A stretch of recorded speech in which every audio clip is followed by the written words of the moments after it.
Olá, pessoal, estamos de volta. Vamos resolver a nossa interatividade? Então, a resposta para a nossa interatividade é a letra A. Estão corretas as afirmações 1 e 3, ok? Então, dando sequência à nossa terceira videoaula da unidade 2, nessa videoaula nós iremos falar sobre o uso da internet na educação, né? Então, a gente vai abordar como utilizá-la, o que pode ser feito com a internet, como colocar um site na internet e como funciona os navegadores. Navegadores são softwares aplicativos. Lembra que a gente tem dois tipos de software. Os de sistema operacional não vamos tratar, agora é só mais aplicativo. Sistema operacional tratamos na videoaula 3, tá? 2. Agora vamos apenas falar dos aplicativos, ok? Bom, os conteúdos que serão abordados neste módulo é o uso na internet na educação. A gente vai perceber que é uma vasta fonte de recursos para o ensino e o aprendizado, porém, a necessidade que a escola esteja conectado à internet, então, que tenha conexão.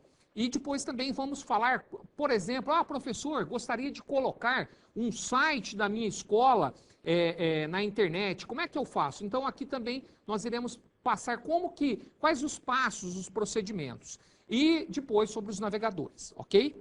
Então, vamos lá. Bom, antes de mais nada, gostaria mais uma vez de destacar uma pesquisa, se bem que a data dessa pesquisa, mesmo sendo uma pesquisa antiga, mas é uma pesquisa importante, porque baseado nessa pesquisa a gente consegue identificar uma série de tendências que foram previstas lá atrás, né? Então, é uma pesquisa que foi realizada de outubro de 2007 a junho de 2008. O que isso nos permite? Nos permite ver que o que apontou a pesquisa lá em 2007, 2008, a gente consegue identificar hoje, né? Essa pesquisa foi realizada pelo projeto EducaRede, né? Responderam ao questionário, os questionários 25 mil estudantes. Esses estudantes são da América Latina, Brasil, Argentina, Chile, Colômbia, México, Peru e Venezuela. É uma pesquisa que dificilmente se encontra, mas o que ela nos traz de informação é muito importante, né? Em específico, no Brasil participaram 790 crianças entre 6 e 9 anos, 3.415 estudantes entre 10 e 18 anos, de todas as áreas urbanas do estado de São Paulo. Então, aqui é um ponto que daqui a pouco a gente vai destacar, porque a pesquisa ela foi realizada numa área específica, não em todo o país, né? Bom, o que apresentou essa pesquisa? Qual o resultado dessa pesquisa? Essa é a parte mais importante, né? Essa pesquisa demonstra que o Brasil se destaca por uma geração interativa de vanguarda, né? Com um número altíssimo de crianças e adolescentes que acabam navegando e produzindo conteúdos na internet. Isso foi levantado lá atrás. Hoje, a gente consegue visualizar e identificar o que essa pesquisa já tinha identificado, né? Segundo a pesquisa, a cada 10 estudantes, 2 já contam com página na web ou um blog na internet. Isso é fundamental, em 2007, né? Só que um ponto, como eu já tinha dito anteriormente, que tem que ser destacado nessa pesquisa, é que essa pesquisa abrange uma região específica do país, que é o estado de São Paulo. Então, devido a isso, é importantíssimo a informação que ela traz, mas ela não representa o contexto do nosso país como um todo, é de uma região específica, mas é uma tendência que tende a seguir, tá? Bom, usando a internet na educação, a gente precisa identificar que a internet é uma ferramenta de apoio pedagógica maravilhosa.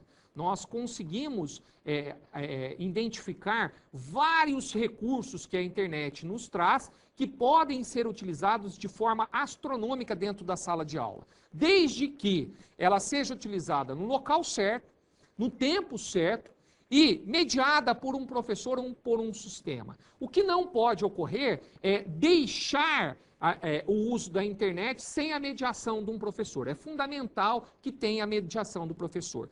Essa mediação ela é fundamental para que não se desvie a conduta do aluno do que ensina e do que se aprende. Porque, como a internet é um mundo maravilhoso, cheio de recursos encantadores, normalmente o aluno desvia a sua atenção para outros recursos. Então, a figura do professor como mediador, ela se encaixa aí. É fundamental que se utiliza essa internet direcionando as pesquisas e atividades para o que foi planejado antecipadamente no planejamento pedagógico, que foi realizado lá com coordenação, com direção, então, que utilize esse planejamento pedagógico, né? Algumas ferramentas, né, que a internet dispõe os correios eletrônicos, que nos permite direcionar a mensagem às pessoas, comunicar-se com as pessoas, compartilhar documentos, é uma ferramenta extraordinária, né? Os grupos de discussão é fantástico, a gente pode usar o grupo de discussão dentro da própria sala de aula, permite ao aluno a questão da leitura e da escrita, o aluno ele desenvolve isso rapidamente, muito rapidamente, né? E também os bate-papos, que há as conversações interativas. Tanto o grupo de discussão quanto o bate-papo, ele fortalece muito a questão da escrita, da interpretação, das formas corretas da grafia. Isso ajuda muito e se torna um aprendizado de uma forma de brincadeira. Então, a gente está discutindo um assunto específico e ali o professor consegue avaliar problemas de grafia, que o aluno não escreve direito, não interpreta direito, não consegue colocar a palavra da forma correta. Então, o professor consegue ter uma ferramenta extraordinária ali.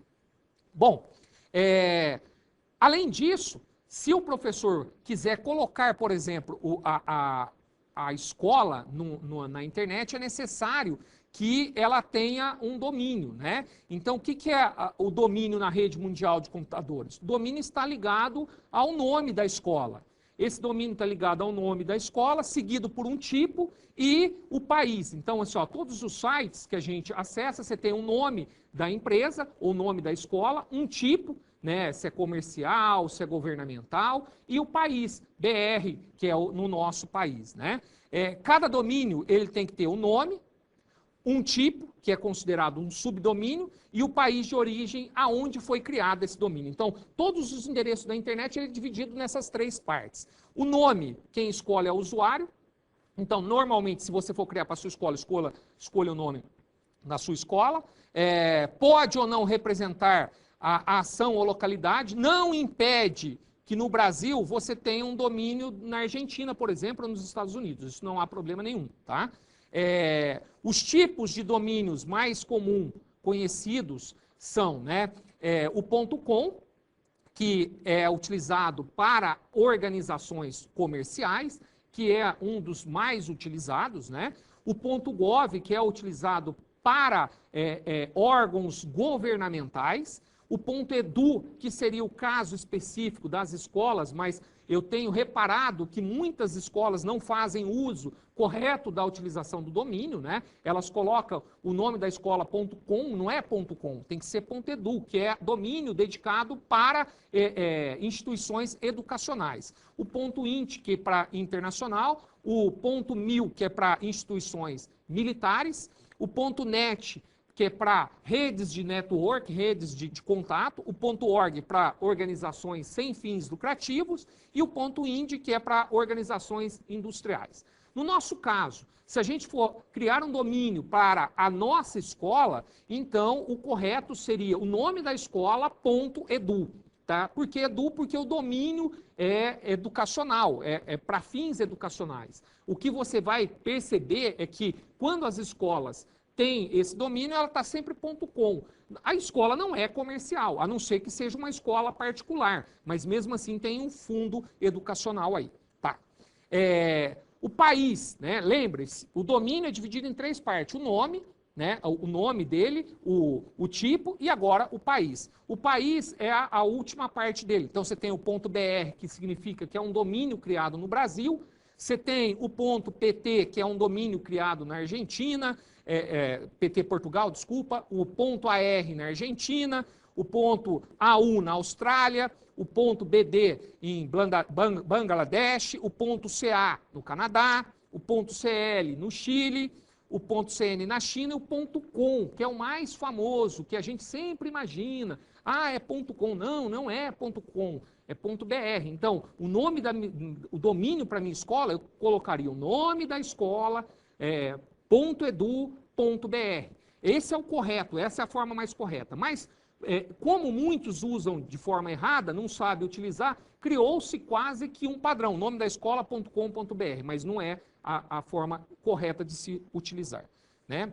Bom, como é que eu cadastro um domínio? Eu quero um domínio. Como é que eu faço para ter esse domínio? A necessidade no Brasil para se obter um domínio, o domínio é uma propriedade, você tem direitos sobre aquele nome. Então, para se ter direito àquele nome, você precisa ter um CPF, no caso de uma pessoa física, ou no caso de uma empresa, um CNPJ, né?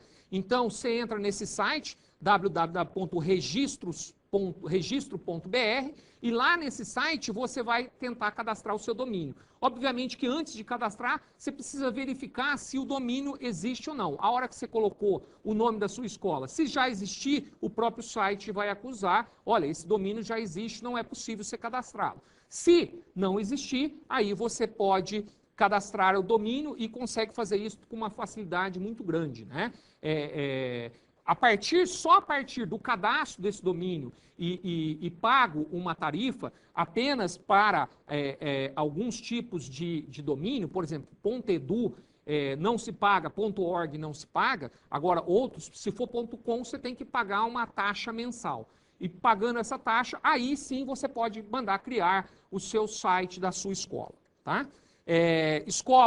Para escolas, entidades assistenciais, órgãos públicos e associações sem fins lucrativos, o domínio ele pode ser gratuito, né? Mas para obter-se dessa gratuidade é a necessidade de você regulamentar, passar todos os documentos necessários. O que é importante ser feito antes de se criar um domínio da escola, é importante que isso seja discutido com a direção, com a coordenação, com os professores, porque não é tão simples criar e manter um site. É um trabalho muito árduo, então todos precisam participar, todos precisam colaborar. Ok, pessoal? Na sequência, a nossa interatividade. Então, analise as informações. 1. A internet na educação pode ser uma ferramenta de apoio pedagógico maravilhosa. 2. O uso da internet na educação deve ter a mediação de um professor para não desviar a conduta do que se ensina e aprende. 3. Para as escolas, o domínio é gratuito. Está correto o que se afirma em A, 1 e 3, B, 2 e 3, C, 1 e 2, D, 1, 2 e 3 e a E, apenas a 1. Ok, pessoal? Então, vocês terão um tempinho aí para responder. Em breve, retornaremos.